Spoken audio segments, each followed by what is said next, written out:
Breaking news చూస్తున్నాం. ఢిల్లీ పర్యటనలో CM Revanth Reddy బిజీగా ఉన్నారు. ఈ సందర్భంగా మీడియా చిట్ చాట్ లో కొన్ని కీలక వ్యాఖ్యలు చేశారు. రాహుల్ గాంధీతో కేబినెట్ విస్తరణ, పీసీసీ కార్యవర్గ ఎంపిక అంశాలు చర్చకు రాలేదన్నారు. ఇటు మోదీని వ్యక్తిగతంగా దూషించలేదని, పుట్టుకతోనే బీసీ కాదనే విషయాన్ని చెప్పినట్లు గుర్తు చేశారు. బీసీల పట్ల చిత్తశుద్ధి ఉంటే జనగణనలోనే కులగణన కూడా చేయాలని డిమాండ్ చేశారు.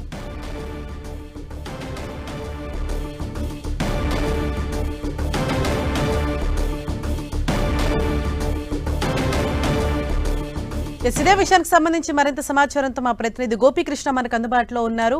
గోపి, ఇవాళ సీఎం రేవంత్ రెడ్డి ఢిల్లీలో అంటే రాహుల్ గాంధీతో ఆల్రెడీ భేటీ అయ్యారు. ఇంకా ఎవరినైనా కలుసుకోబోతున్నారా? అలాగే మీడియా చిట్ చాట్ లో ఎటువంటి వ్యాఖ్యలు చేశారు? తెలంగాణ సీఎం రేవంత్ రెడ్డి ఢిల్లీ పర్యటన ముగిసింది. కాసేపు క్రితమే ఆయన ఢిల్లీ నుంచి హైదరాబాద్ బయలుదేరారు. ఈరోజు లీగల్ టీంతో సమీక్షలతో పాటుగా రాహుల్ గాంధీతో రేవంత్ రెడ్డి సమావేశమయ్యారు. మధ్యాహ్నం 3 గంటల నుంచి 4 గంటల వరకు కూడా సుమారు గంట పాటు ఇటు రాహుల్ గాంధీ అలాగే రేవంత్ రెడ్డి 1-to-1 సమావేశం జరిగింది. రాష్ట్రంలో కులగణన అలాగే ఎస్సీ వర్గీకరణకు సంబంధించిన అంశాలపైనే ప్రధానంగా రాహుల్ గాంధీకి వివరించినట్లుగా రేవంత్ రెడ్డి రాహుల్ గాంధీతో సమావేశం ముగిసిన తర్వాత మీడియాతో సుమారు అరగంటకు పైగా చిట్ చాట్ నిర్వహించడం జరిగింది. రాహుల్ గాంధీతో చర్చించిన అంశాలతో పాటుగా రాష్ట్రంలో కులగణన ఏ విధంగా చేశారు, అలాగే ఇటు రైతు బంధు ముఖ్యంగా ఎప్పటి వరకు అమలవుతుంది, అలాగే ఎస్సీ వర్గీకరణ అలాగే కులగణన ద్వారా భవిష్యత్తులో ఎటువంటి సంక్షేమాన్ని అందించబోతున్నాం అన్న విషయాలను మీడియాతో పంచుకోవడం జరిగింది. ప్రధానంగా ఇప్పటి వరకు చేసిన కులగణన దేశానికి, తెలంగాణలో చేసిన కులగణన అనేది దేశానికి ఒక రోడ్ మ్యాప్ అవుతుంది. ఖచ్చితంగా సెల్ఫ్ డిక్లరేషన్ తీసుకుని ప్రజలే ఇచ్చిన డేటా ఆధారంగానే కులగణన జరిగింది. కానీ కులగణనలో ఎటువంటి తప్పులు తడకలు లేవు.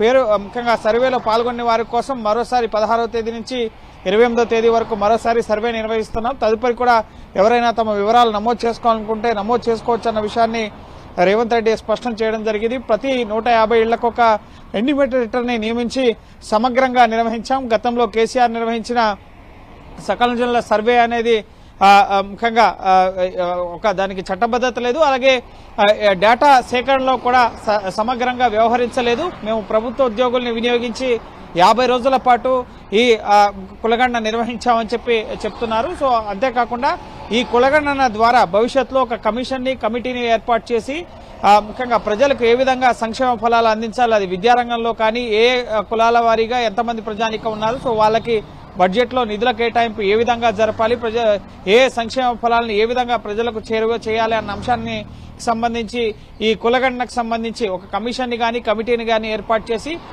ఆ కమిషన్ ఇచ్చిన నివేదిక ఆధారంగా దానికి చట్టబద్ధత కల్పిస్తామని చెప్పారు. ఇది ఎస్సీ వర్గీకరణ విషయంలో కానీ అలాగే కులగణన విషయంలో కానీ ప్రత్యేక సమావేశాలు ఏర్పాటు చేసి చట్టబద్ధత కల్పించేందుకు మేము సిద్ధంగా ఉన్నాం. అందుకు బీజేపీ సిద్ధంగా ఉందా అన్న అంశాలని ముఖ్యంగా రేవంత్ రెడ్డి ముఖ్యంగా మాట్లాడడం జరిగింది.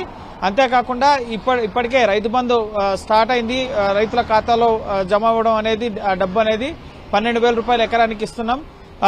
సో ఇప్పుడు మార్చి 31వ తేదీ నాటికి అందరికీ కూడా రైతు బంధు అందుతుంది అన్న విషయాన్ని రేవంత్ రెడ్డి మరోసారి స్పష్టం చేయడం జరిగింది. అలాగే గతంలో ఎస్సీ ఉపకులాల విషయంలో సమగ్రంగా ముఖ్యంగా సర్వే జరపకపోవడం వల్లనే 80కి పైగా ఉపకులాలని నమోదు చేయడం జరిగింది. కానీ 59 ఉపకులాలే ఉన్నాయన్న విషయాన్ని రేవంత్ రెడ్డి స్పష్టం చేశారు. అలాగే పార్టీ ఫిరాయించిన ఎమ్మెల్యేలకు సంబంధించిన అంశంపైన కోర్టు తీర్పుకి కట్టుబడి ఉంటామని కూడా చెప్పడం జరిగింది. కేటీఆర్ఏ సొంతగా ఆయనే కోర్టులే చెప్తాయనేది కూడా ఆయనే చెప్తున్నారన్న విషయాన్ని రేవంత్ రెడ్డి చెప్పారు. అలాగే రాహుల్ గాంధీకి తనకు మధ్య ఎటువంటి గ్యాప్ లేదు.